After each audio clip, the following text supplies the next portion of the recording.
Hi everyone, welcome back to my channel. अगर आप channel पर नए हैं तो चैनल को सब्सक्राइब कर लीजिए, वीडियो को लाइक कर दीजिए और नोटिफिकेशन बेल आइकन को प्रेस कर दीजिए।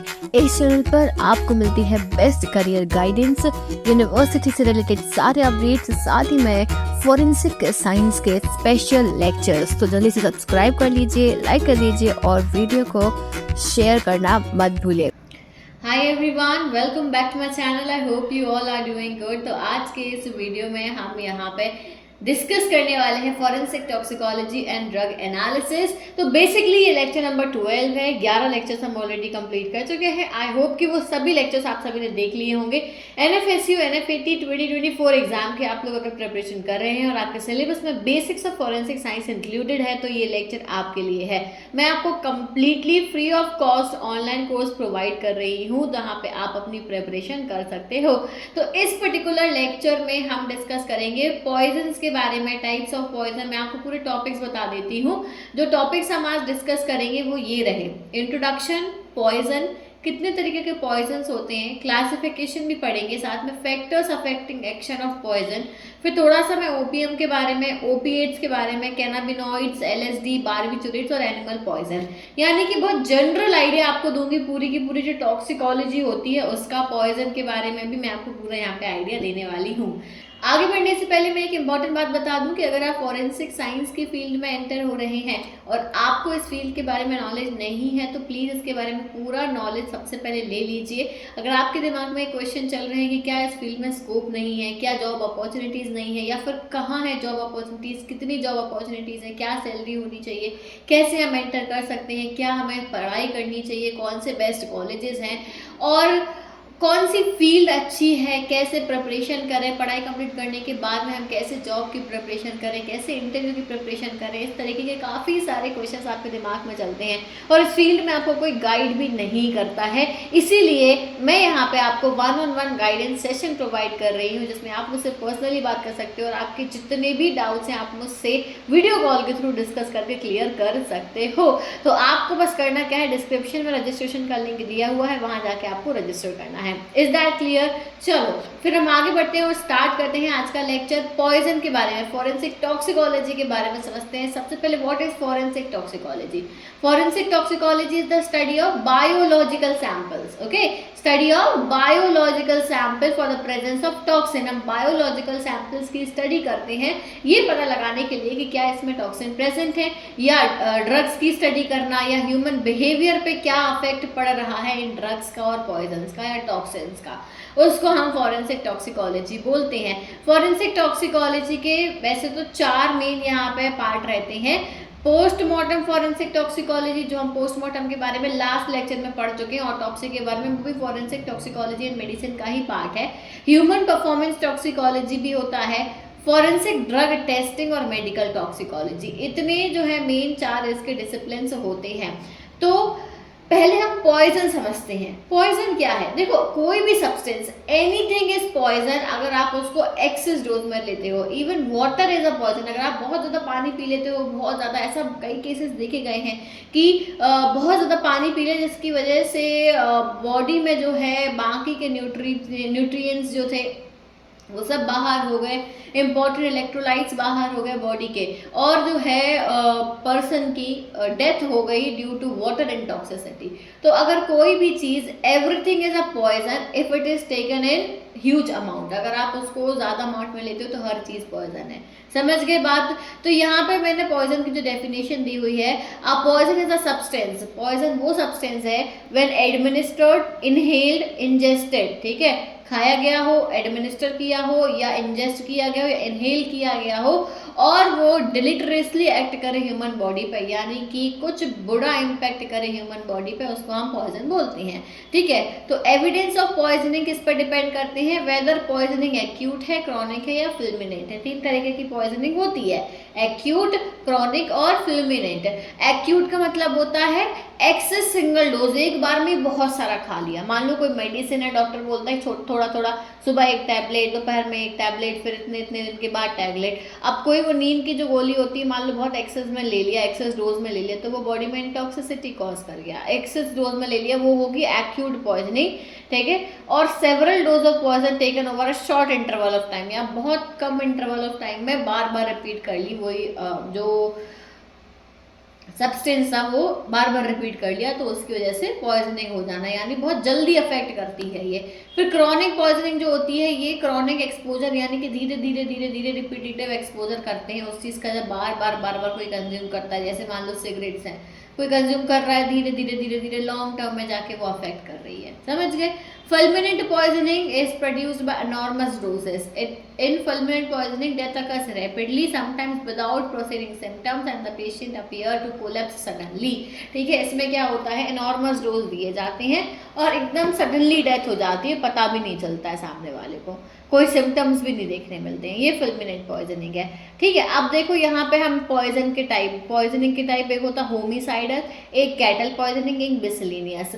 होमिसाइडल पॉइजनिंग में आता है सुसाइड, होमिसाइड, स्टूपिफाइंग या एक्सीडेंटल।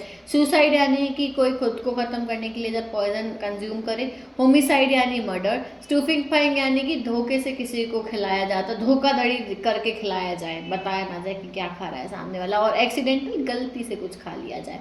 कैटल पॉइजनिंग क्या होती है, कई ओनर ऐसे होते हैं जिन्हें अपने कैटल्स बूढ़े हो गए, गाय बैल बूढ़े हो गए, उनको उसकी ज़रूरत नहीं है, या जो है बैल की ज़रूरत नहीं है, या बछड़ा है उसकी ज़रूरत नहीं है, तो वो क्या करते हैं, उनको पॉइजन दे के मार देते हैं, ठीक है। आर्सेनिक, येलो ओरिएंडर, पार्थिनॉन, ये सब दे के, कई बार एकोनाइट, मदर, नक्स वोमिका सीड्स, या फिर स्नेक वेनम भी दे के उनको मार देते हैं। ये कैटल पॉइजनिंग होती है।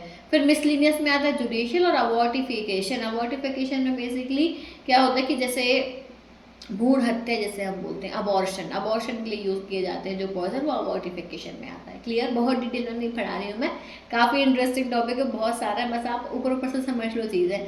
अब देखो पॉइजन्स के क्लासिफिकेशन, टॉक्सिकोलॉजिकल क्लासिफिकेशन अगर हम देखें तो वॉलेटाइल, वॉलेटाइल में कौन कौन से, alcohol, chloroform, ether, acetone, nicotine, pyridine. Non volatile में सारे drugs, sleeping pills, pain killers और एंटी डिप्रेसेंट। टॉक्सिक एनाइंस में cyanide, phosphate, chlorate, chloride. Toxic cations में मर्क्यूरी, आर्सेनिक, लेड, जिंक। फिर पेस्टिसाइड में डीडीटी, एल्डरेन या मेलाथियोन। फिर मिसलिनियस में आपका एनिमल पॉइजन आता है, वेजिटेबल पॉइजन और फूड पॉइजनिंग आ जाती है। क्लियर, ये टॉक्सिकोलॉजिकल एनालिसिस से सबसे ज़्यादा यही जो है देखा जाता है। फिर मोड ऑफ एक्शन के हिसाब से कि कहाँ पे अफेक्ट करेगा, किस बॉडी पार्ट में अफेक्ट करेगा, कैसे अफेक्ट करेगा। तो एक होता है कोरोसिव, मतलब जलाने वाला, स्ट्रॉन्ग एसिड और स्ट्रॉन्ग बेस आते हैं इसमें। स्ट्रॉन्ग एसिड में HCl आ जाएगा, हाइड्रोसाइनिक एसिड आ जाएगा, एसिड आ जाएगा। स्ट्रॉन्ग बेस में सोडियम हाइड्रोक्साइड, सोडियम कार्बोनेट। फिर इरिटेंट होते हैं जो इरिटेशन कॉज करते हैं, इसमें इनऑर्गेनिक, ऑर्गेनिक और मैकेनिकल आ जाता है, ठीक है। इनऑर्गेनिक में मेटालिक और नॉन मेटालिक, ऑर्गेनिक में एनिमल और वेजिटेबल, और यहाँ पे मैकेनिकल में डस्ट, डायमंड डस्ट आती है, ड्राई स्पॉन्ज या ग्लास डस्ट, ये सब मैकेनिकल में आता है, ध्यान रखना ये इंपॉर्टेंट है, मैकेनिकल पॉइजन्स में आता है। कांच को पीस के कई बार जो है खाने में लगा के किसी को दे दिया जाता है, तो वो भी एक तरीके का पॉइजन होता है। फिर सिस्टमिक इसका आ जाता है, सिस्टमिक यानी किसके सिस्टम पे अफेक्ट कर रहा है, वो भी आगे दिया होगा, सिस्टमिक पॉइजन। सिस्टमिक में कार्डियक यानी दिल पे असर करेगा ये, ठीक है, डिजिटैलिस और निकोटीन आता है। स्पाइनल, पीछे स्पाइनल कॉर्ड पे असर करेगा, नक्स वोमिका। सेरिब्रल, यहाँ पे दिमाग पे, जिसमें CNS स्टिमुलेंट आता है, कोकीन, निकोटीन आ गया, इसमें CNS डिप्रेसेंट आता है, बारबिचुरेट, ट्रैंक्विलाइजर, एनेस्थेटिक, इनिब्रिएंट या ओपिएट्स। ओपिएट्स में आपका नेचुरल में ओपियम आता है, सेमी सिंथेटिक हीरोइन आता है, और सिंथेटिक में पिथिडीन आता है। फिर डेलीरिएंट यानी कि अपनी ही दुनिया में मस्त हैं, कैनाबिस और एट्रोपा। फिर हेलुसिनेशंस, LSD और मैस्केलाइन। हेलुसिनेशंस में क्या हो रहा है, बैठे यहाँ है, दिख रहा है, सामने दिख रहा है कि जैसे गोवा का बीच दिख रहा है, हेलुसिनेट कर रहे हैं, तो ये सब। फिर एस्फाइजिएंट यानी कि जो रेस्पिरेटरी ट्रैक्ट पे असर करेंगे, इसमें आता है carbon dioxide, war gases.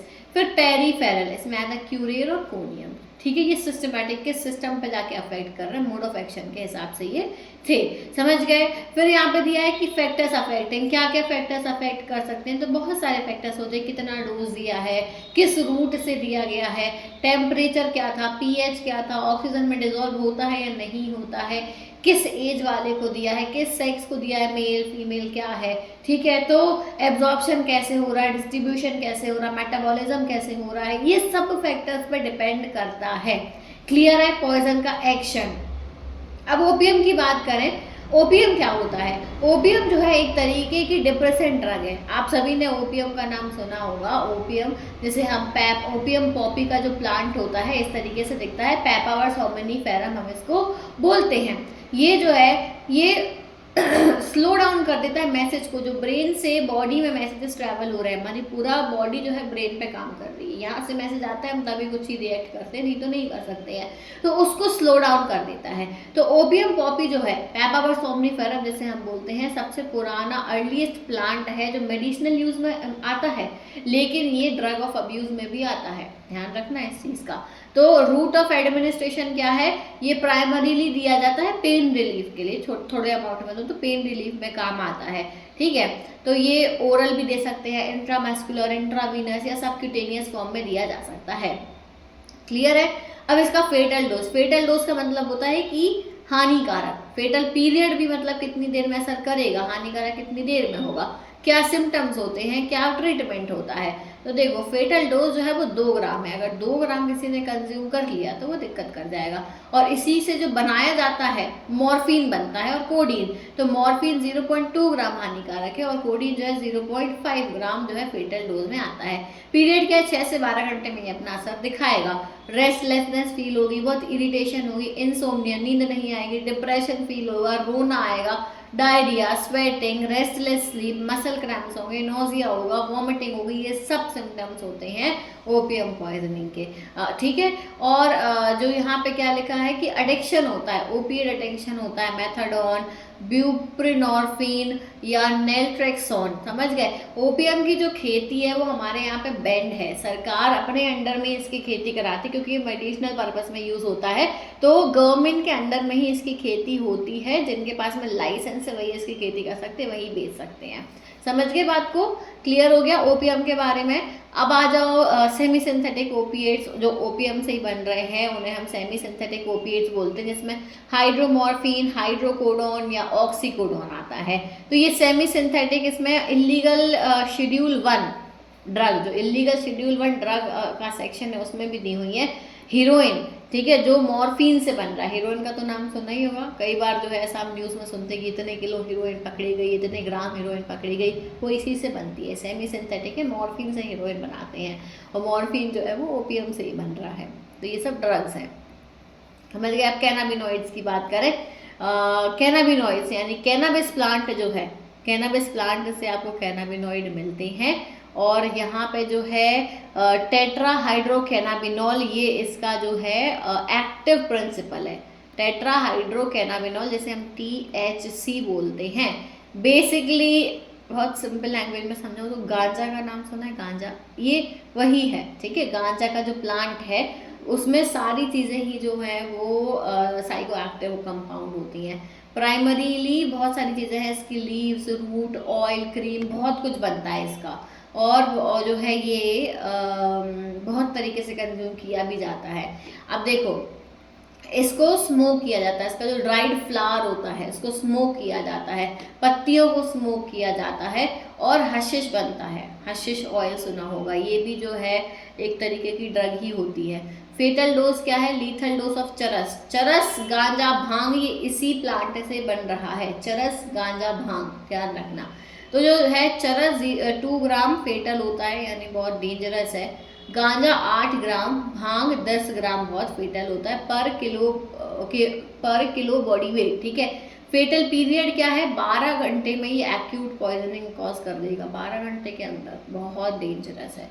Symptoms क्या होते हैं, नोजिया होता है मॉर्निंग टाइम में, बहुत ज़्यादा वॉमिटिंग होती है और वॉमिटिंग के टाइम वो बहुत मूवमेंट्स होते हैं और साउंड भी क्रिएट होता है, ठीक है। और ये 5 घंटे या 1 घंटे के पीरियड में इतना कुछ आपको फील होने लगता है। क्लियर। फिर LSD भी ऐसे ही है, ये जो है सिंथेसाइज्ड ड्रग है, लाइसर्जिक एसिड डाइथिलामाइड हम इसको बोलते हैं, ठीक है। ये जो है एर्गोट से बना है। एर्गोट एक प्लांट होता है which is a type of fungus, जो ergot which is a type of fungus that attack certain types of grains पे अटैक करता है एर्गोट, उससे ही बनता है। पोटेंट ड्रग होती है, 25 mg सफिशियंट होता है विजुअल हेलुसिनेशंस के लिए, और 12 घंटे तक ये हेलुसिनेशंस होते हैं। तो रूट ऑफ एडमिनिस्ट्रेशन क्या है, जो है इसको स्वॉलो किया जाता है, टंग के नीचे रख के इसको स्वॉलो किया जाता है। प्योर फॉर्म में LSD एकदम वाइट कलर में रहता, कोई स्मेल नहीं रहती, क्रिस्टलाइन फॉर्म में दिखता है, ठीक है। फेटल डोज क्या है इसका, 14 ग्राम फेटल डोज है, 100 to 200 mg साइकोट्रोपिक अफेक्ट होता है।